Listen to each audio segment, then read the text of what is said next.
In this episode, we will talk about the remedies of the accused bago siya basahan ng accusation or information or ang sakdal na tinatawag. In legal terms, ito yung remedy ng akusado bago ang arraignment. To recap, arraignment is the stage kung saan babasahan ng korte ang accused ng information or formal accusation. So meron na tayong video about it. You may just check this video. Okay, so this remedy is called motion to quash the information. At ang function niyan ay pwedeng maaga ma-dismiss ang kaso or mapawalang bisa or ma-quash ang information. So stay tuned at maraming grounds ang motion to quash.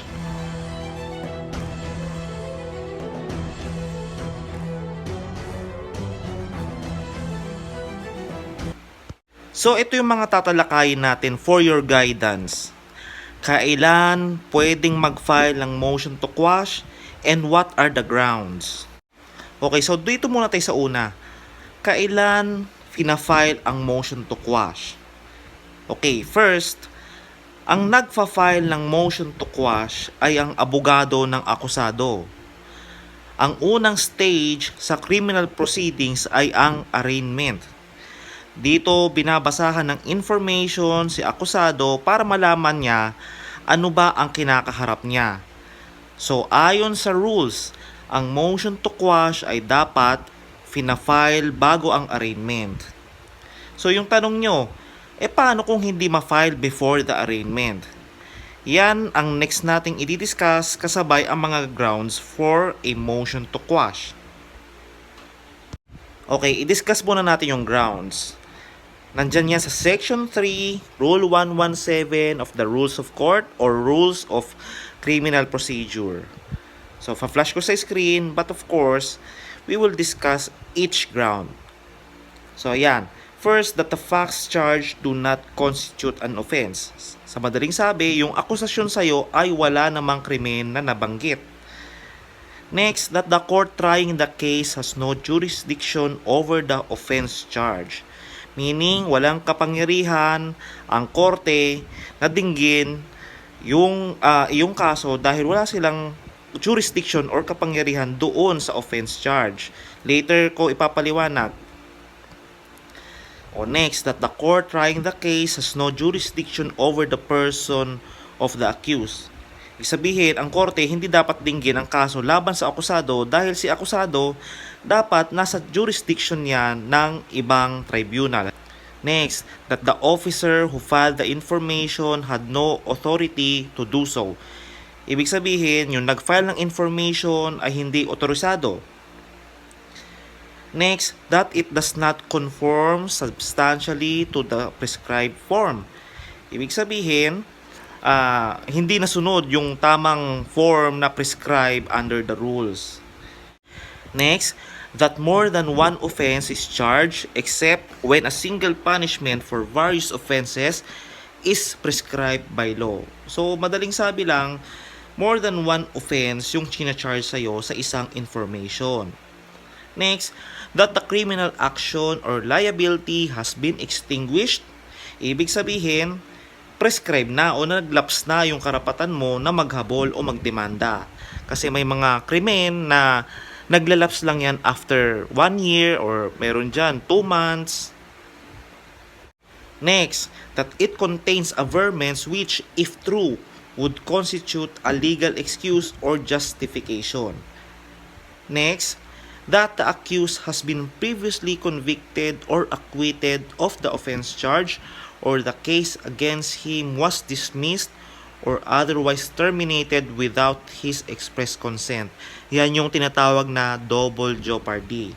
So, i-discuss naman natin yan isa-isa. Yung short discussion ko a while ago, halos tinagalog ko lang naman din yung sinasabi ng rules. So, we will now go into detail. So, ganito ha, bababawan ko lang yung paliwanag para maintindihan ng mga tao. If ikaw ay isang law student at gusto mong mas malalim pa yung explanation, gagawan kita ng video. Pero sa ngayon, ito muna para sa benefit ng mga laymen. Tandaan, for academic discussion lang ang video na ito. Huwag nyong ituturing na advice. If meron kayong actual case, kuha na lang kayo ng abogado na malapit sa tinitirahan nyo. Okay, so balik muna tayo ulit dun sa mga grounds. Start muna tayo sa Section 3A, that the facts charged do not constitute an offense. For example, the crime of perjury. Ito kasi yung mga elements ng crime na yan. Yan ha, makinig kayo mabuti. First, that the accused made a statement under oath or executed an affidavit upon a material matter.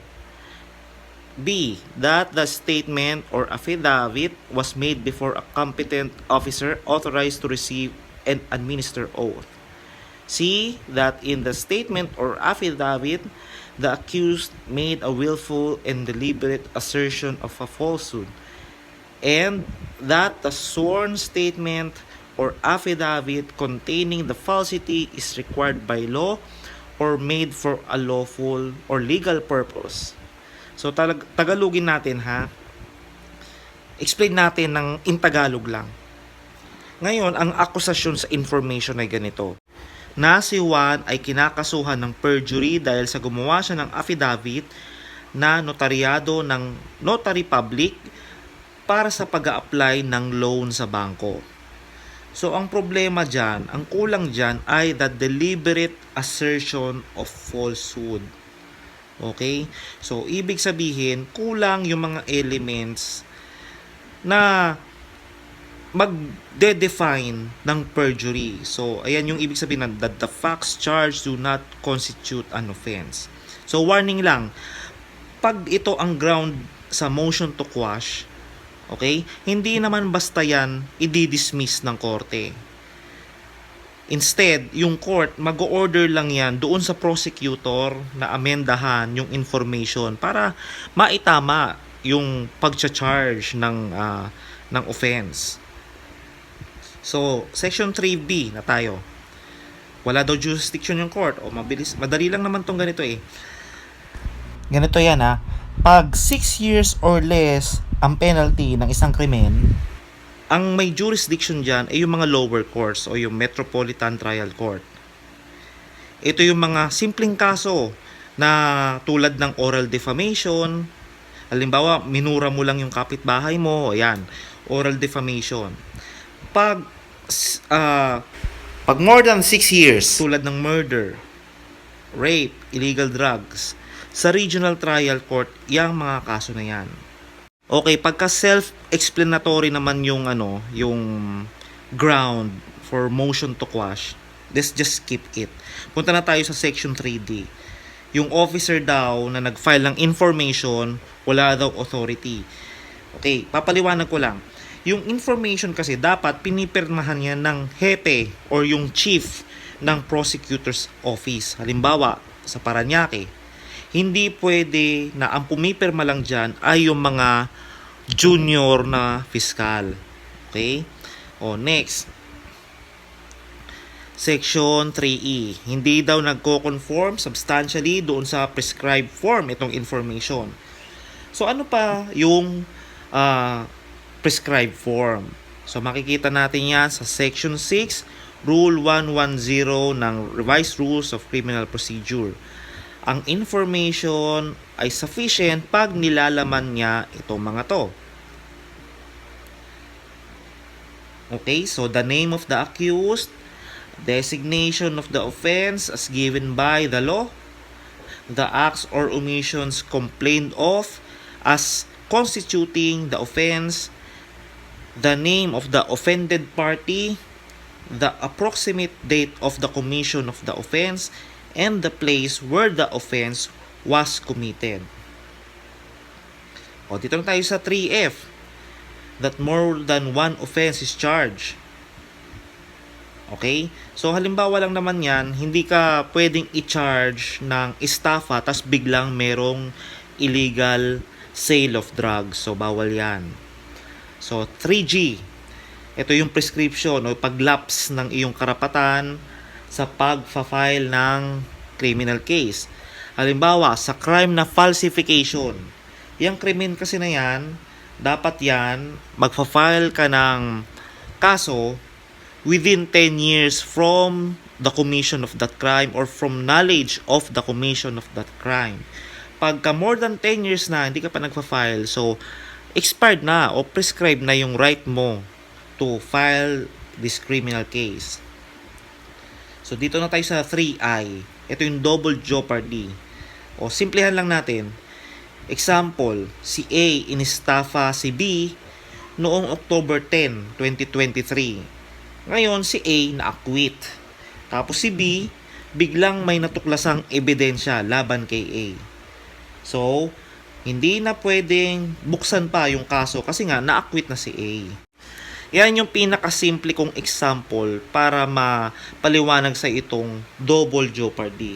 Pero as I've said, kung gusto mo talaga na mas malaliman pa at ikaw ay isang law student, gagawan talaga kita ng video tungkol dyan. But for now, since yung mga subscribers ko ay mga masang Pilipino, syempre, yung paliwanag ko dyan, dapat yung mas naiintindihan nila. Kanina nabanggit ko ito. Itong motion to quash daw, ina-avail to bago ang arraignment. So, what's the consequence pag hindi na-avail? So, mawi-waive na yung objections mo or yung grounds mo to quash the information. Pero may exception dyan yung batas. Okay? Yung motion to quash, pwede mo pa yang i-avail kahit after ka nang basahan ng information pag ang grounds mo ay double jeopardy, prescription, yung korte ay walang jurisdiction para dinggin yung kaso, at pagka yung facts charged do not constitute an offense. So, itong video na to, sobrang ikli lang and sana marami kayong natutunan dito. Kailangan dito ng assistance ng lawyer. So, wag kayong basta-basta kayo ang susugod mismo sa pagfa-file ng motion to quash. Dapat kayo magpa-assist pa rin sa lawyer. For now, please like this video, share this with your friends, subscribe to my channel, and do not forget to hit that notification bell icon para ma-notify kayo ng mga next videos ko na i-upload.